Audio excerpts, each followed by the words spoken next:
नमस्कार मित्रों। आज हिंदी की इस कक्षा में हिंदी के शुद्ध वर्तनी से संबंधित प्रश्नों को हम लोग हल करेंगे। आप किसी भी एग्ज़ाम की तैयारी कर रहे हैं, यूपी पुलिस, यूपी पेट, यूपी आपका टेट, ऐसे एग्ज़ाम जहां पर आपके हिंदी से संबंधित प्रश्न पूछे जा रहे हैं, तो उसके लिए ये कक्षा आपका बेहद ही महत्वपूर्ण है। इसको अवश्य देखें। वीडियो अच्छा लगे लाइक करें, अपने दोस्तों के साथ शेयर करें, चैनल को सब्सक्राइब अवश्य कर लें। आइए देखते हैं पहला प्रश्न।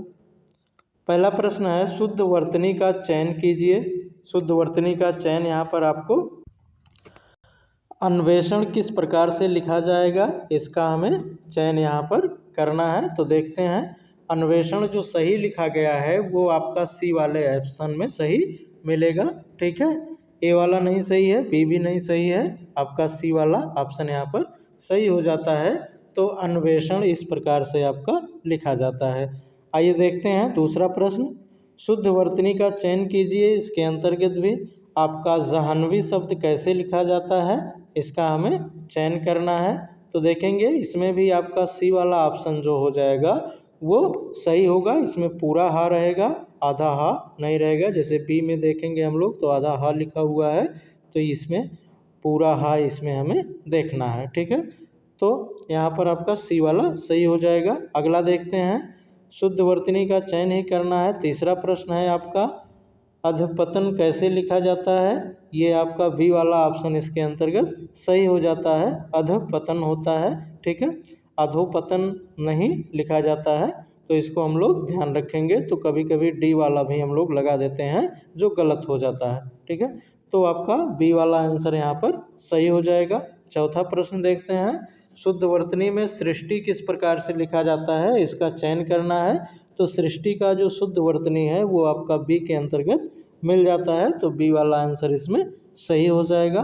अगला देखते हैं, पांचवा प्रश्न, शुद्ध वर्तनी का चयन कीजिए। इसके अंतर्गत आपका कृपा किस प्रकार से लिखा जाता है, इसका हमें चयन करना है।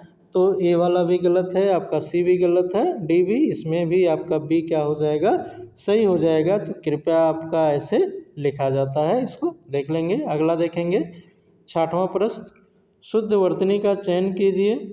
तहसीलदार, हमें तहसीलदारी बताना है कि किस प्रकार से लिखा जाता है। तो तहसीलदारी में देखेंगे तो आपका दंत सा ना होके मूर्धन्य सा इसके अंतर्गत आता है। तो हम लोग देखेंगे कौन सा सही हो जाएगा। इसके अंतर्गत इसमें देखेंगे तो दंत सा ही होता है। तो दंत सा के अंतर्गत कौन सा आता है, तहसीलदारी। जो डी वाला ऑप्शन आपका लिखा गया है ये आपका सही हो जाएगा। अगला प्रश्न देखते हैं, सातवां नंबर, शुद्ध वर्तनी का चयन इसमें करना है और बताना है कि अपकीर्ति किस प्रकार से लिखा जाएगा। ठीक है, तो अपकीर्ति का देखेंगे तो इसके अंतर्गत आपका जो शुद्ध लिखा गया है वो सी वाला ऑप्शन इसमें सही हो जाएगा। अपकीर्ति इस प्रकार से आपका लिखा जाएगा। अगला प्रश्न देखते हैं, आठवां, शुद्ध वर्तनी का चयन कीजिए। इसके अंतर्गत कि छह कैसे लिखा जाता है। तो इसमें बेहद ही सरल है, बी वाला क्या हो जाएगा, सही हो जाएगा। इस प्रकार से छह लिखा जाता है। ठीक है, अगला देखते हैं, नौवां नंबर प्रश्न, शुद्ध वर्तनी का चयन इसमें भी करना है और बताना है कि तरुण कैसे लिखा जाता है। तो तरुण आपका कैसे लिखा जाता है, इस प्रकार से तरुण लिखा जाता है, जो हमें कहाँ मिलता है, सी के अंतर्गत मिल जाता है। तो सी वाला आंसर आपका सही हो जाएगा। आगे देखते हैं, शुद्ध वर्तनी का चयन करना है इसके अंतर्गत और बताना है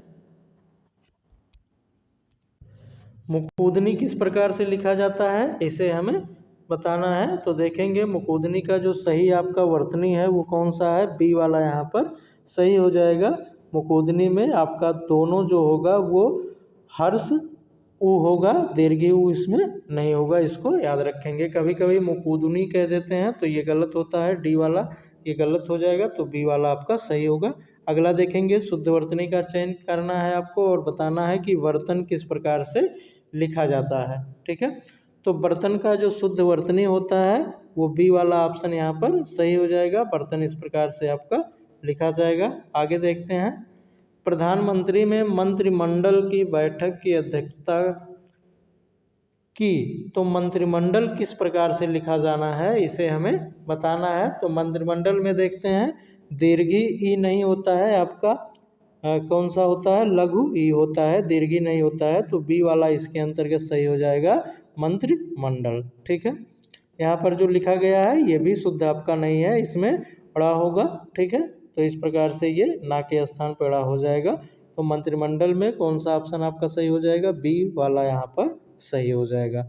अगला देखते हैं, वह इन सब तथ्यों से अनभिज्ञ है। तो अनभिज्ञ किस प्रकार से लिखा जाएगा, इसे हमें देखना है।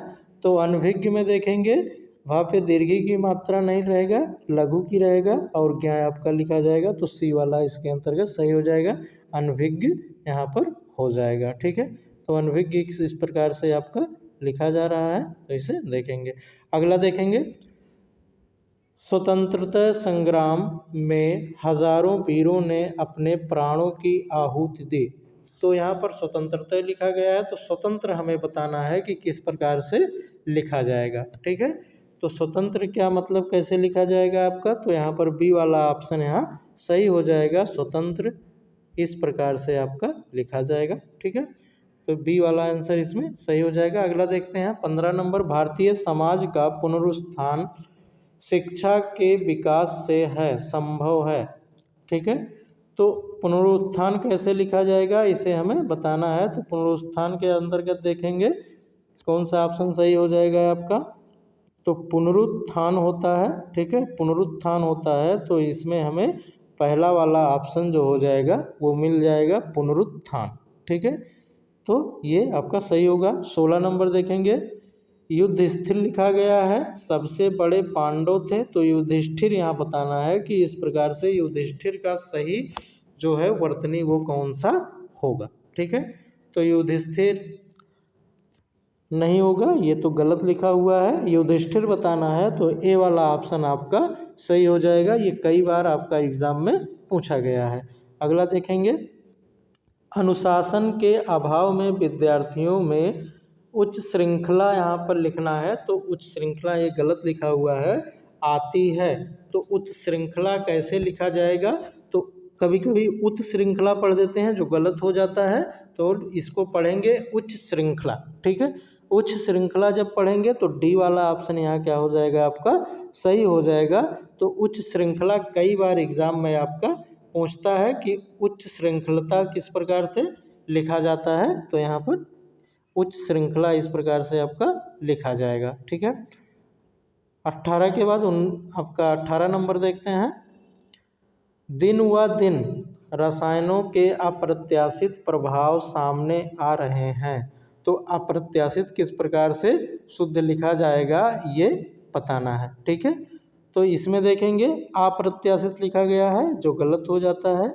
इसके अंतर देखेंगे तो यहाँ पर दीर्घी लग जा रहा है, ये भी गलत हो जाएगा, दीर्घी ये अप्रत्याशित होता है, तो ये आपका बी वाला ऑप्शन जो हो जाएगा वो सही हो जाएगा, अप्रत्याशित आपका इस प्रकार से लिखा जाएगा। अगला देखेंगे, उपनिषदों की गीता का यहाँ लिखना है स्रोत कहा जाता है, तो शुद्ध किस प्रकार से स्रोत लिखा जाएगा ये हमें बताना है। ठीक है, तो स्रोत जो है आपका वो सी में शुद्ध आपका लिखा गया है, तो इस प्रकार से स्रोत को हम लोग लिखते हैं। ठीक है, अगला देखेंगे, पति पत्नी के जोड़े को दंपत्ति कहते हैं, तो दंपत्ति यहाँ पर सही नहीं लिखा गया है, तो हमें बताना है कि दंपत्ति का सही आपका वर्तनी कौन सा होगा। ठीक है, तो इसके अंतर्गत डी वाला जो है वो दंपत्ति का सही वर्तनी यहाँ पर लिखा गया है।